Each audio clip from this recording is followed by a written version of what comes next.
have tried to verbalize my frustration with this in 3 separate recordings, and I think I finally figured it out.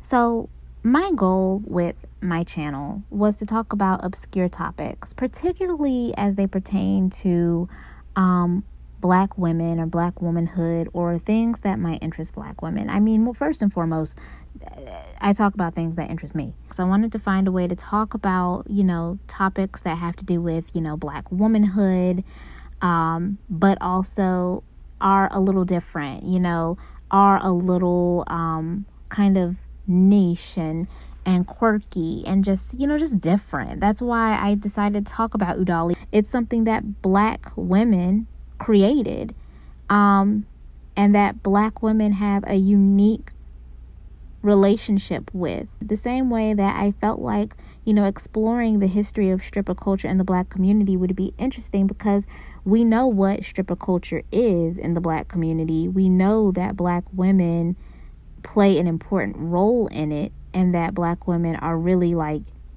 some of the most pioneering figures when you think about stripper culture. But do we really know how deep the roots of that go in this community? And not a lot of us do.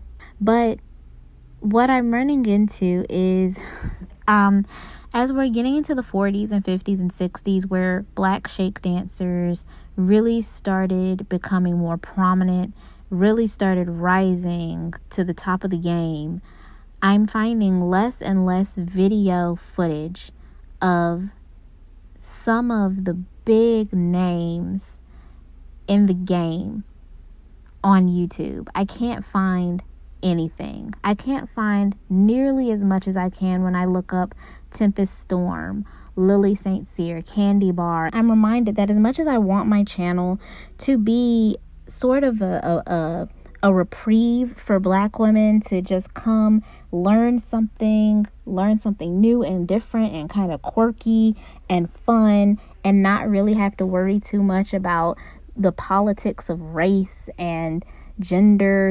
intersectionality and stuff like that, the way you would on a different channel. I really want this to be a place where you can both learn something new and enjoy yourself and have fun and kind of escape from that. I myself can't even really escape it. You know what I'm saying? Because I'm trying to put together this research, and I'm trying to find this video footage, and I am struggling to be able to find it because of the intersectionality of racism and sexism, and then the discrimination of these women being Black female sex workers. And I'm just reminded that because of America's long-standing affair with all the isms and obias that the world has to offer, that my existence as a queer Black woman is always going to be political. But I can't divorce from it, and I can't divorce that reality from my content. I can't escape the fact that when I'm talking about, Black women's issues or history as it pertains to Black womanhood, that we are going to have to touch on the discrimination that Black women face by virtue of being Black and being female. And don't even let me start adding things like fat phobia and colorism and featureism and texturism into because girl, we'll be here all day. Jane Iredale, Ethelyn, Butler, Lady Ernestine, Miss Topsy, Toni, Elling, these women were the shit back in their day. But they weren't given their flowers, and as a result, we're lacking a really big chunk of really cool history that I could include in this video, but because of racism and sexism and classism and all that other stuff, I don't have any of that. What I have are interviews of these beautiful, talented, incredible women in their twilight years, well after the height of their fame has come and gone. And unfortunately, in the wake of the passing of quite a few of these women have passed on now and are no longer with us. And so I want to dedicate this to all the unsung, underpaid, underappreciated shake dancers and Black strippers of the 1940s, 50s, and 60s who didn't get the same coverage or money or recognition as their white counterparts because they were the shit. They are the reason why black stripper culture is what it is, and everybody is so fascinated with it right now. They're the reason we have all these stripper vlogs. Please look up on YouTube and type in stripper vlogs and see how many black women come up talking about their careers as strippers. It's the reason why we have a movie like Zola coming out. It's the reason why we have P-Valley and Hustlers. They are the reason why black women today can be so expressive and free in our sexuality and our bodily autonomy because of them. So this video is dedicated to the Lottie the Bodies, the Lady Ernestines, the Josephine Bakers, the Venus Ladalls, and all of the other unsung shake dancers and strippers who didn't get their due back in those days because, y'all were the shit.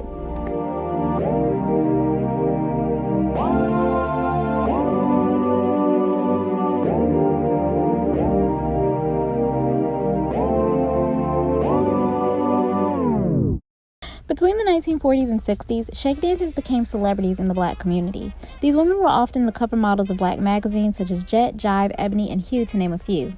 Because of white media refused to acknowledge black striptease artists for their beauty and talent, it often fell on black journalists and showrunners to provide platforms for these sex symbols. It wasn't uncommon to see articles on shake dancers or pinup spreads of these women. But even if they weren't getting their flowers in Whitelandia, USA, they were still appreciated overseas. Popular acts like the Buxom Miss Topsy performed in Tokyo and London, while Lottie the Body was in such high demand that a known mobster built a club in her honor called the Pink Poodle so that she would always have a place to perform. And make no mistake, these women were still undeniably sexy and desirable. White audiences just didn't want to admit it out loud, hence why outright lies such as these were written in articles. They also didn't feel the need to pay these women as much as their white counterparts, despite the fact that these women possessed equal or even greater talent than their counterparts. Lottie, along with many others, while handsomely paid, still received significantly less than their white peers for the same or even harder work. And this actually makes me think about the discrimination in the sex work community that prevails today, which often leads black and brown women feeling the need to either perform harder or more salacious acts for a lower price point than their white and lighter skinned counterparts. But that's another video for another day, girl. It was between the 1950s and 60s that some of the biggest names in black burlesque and shake dancing began rising to prominence. These women were often, believe it or not, trained dancers who may have had hopes of making it on Broadway or some other form of show business, but were unable to hack it, likely due to a lack of opportunity for black dancers. This led to stripteasers getting creative in their routines. But I said, okay, I'll fix them. I'll do something they can't do. So I decided to do an afro, and I kept it secret, just my dressmaker and me, until I did it the first time. And everybody was 40 bracelets on both arms, stripes on my face. And I'd paint my toenails orange so that they would show up in black light, and I'd go out in black light. Oh, and I had a bongo drum. And when I put the drum down and took off my cape, then I got wild. But I'd be all over everything. I didn't even know what I was doing. And they just loved it. Jean Idell became the first black woman to use fans in her act, or at least one of the first. And this set her apart from other black burlesque performers, as she was one of the few to do it. Often she was the only black woman in popular burlesque showcases and had to keep several locks on her doors to keep out her over-enthusiastic fans from trying to get dates with her. Y'all can't see the air quotes, but they're there, I promise. Lottie the Body was a classically trained dancer and had been athletic all her life, so it wasn't unusual for her to incorporate jumps, splits, and flips into her act. And Sahji Jackson not only wowed with her elaborate homemade costumes, but her use of belly dance, jazz, and tap in her exotic dance routines. These unique acts were a blend of natural sensuality coupled with well-crafted dance prowess. And then the sexual revolution happened in the 60s, and well...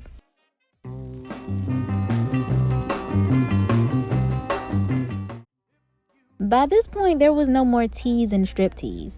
The sexual revolution of the 60s and 70s changed the stripper game, much to the lament of previous generations who felt these new girls were tainting the good name of burlesque and striptease. The strippers of this new era were raunchy and bared it all, and it was during this time that stripping as we know it today would begin to dominate the scene. For one thing, the pole became a permanent fixture in strip clubs. Sexy movies and videos had already been a thing in previous decades, but they saw a boom between the 70s and 80s. It wasn't unusual to be able to catch a late-night feature of TNA on the silver screen by a certain time of night. A big name to rise out of the 70s strip scene was the one and only legendary Tanqueray. This woman was basically Zola Darling before Zola Darling was Zola Darling, honey. Let me tell y'all, this woman right here deserves a video of her own. But for now, let me just tell y'all how raunchy the exotic dance scene got between the last half century and the 70s. For her act, Miss Tanqueray would attach baby bottle nipples over her own nipples and squirt out her actual breast milk, being that she was a teen mom at the time and she actually had milk in her breasts. Then she would pull a cherry out of her G-string and feed it to one of the lucky audience members in the front row. And honey, it sounds like she might have been one of the tame acts. According to Tanqueray, some girls used dildos on stage and even turned tricks for a bigger profit. But Tanqueray's act made her, as she explained it, the only black girl making white girl money in the club. By the 1980s, the classic burlesque was out and the modern-day stripper was in. You didn't have to be a buxom beauty or a statuesque stallion in order to work in a strip club. You could be your average everyday girl. As long as you could move and work that pole and that stage, you were in. There were strippers of all body sizes and all races working in different clubs. On top of that, video and movies had taken over the market, and you could now purchase videos of women getting all the way live.